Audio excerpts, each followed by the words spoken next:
1 3 4 রাস্তায় কেন 1 3 4 1 2 3 4 1 2 3 4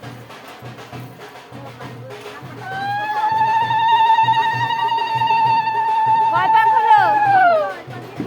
কয় পা ঘুরবে এটা দিয়ে 4 পাক হবে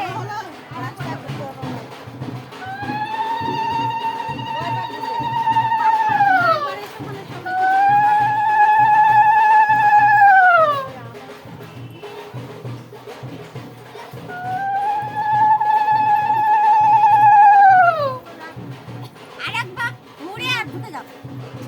4বার হয়ে গেল 5বার হয়ে গেল 5 বার না হয় না ঢুকে যাও হ্যাঁ হয় না হয়ে গেল এখন সব ভোট কাউন্ট থাকবা খেলার গাছের পাশে করে ভোট ওটা নিচে ধান দিবা না এরকম তো ধান দিতে হয় ঘটের নিচে কিছু দিতে দিয়ে রাখতে হয় হ্যাঁ এবার ধান দিতে একটা মাঠে ঘিরা বানায় বানাই কিন্তু বলা দাও একটু ধান দিবা খালি ভোট রাখতে হয় আমার যা এটা ফুলগুলি আছে মশা খাইছে বাবাকে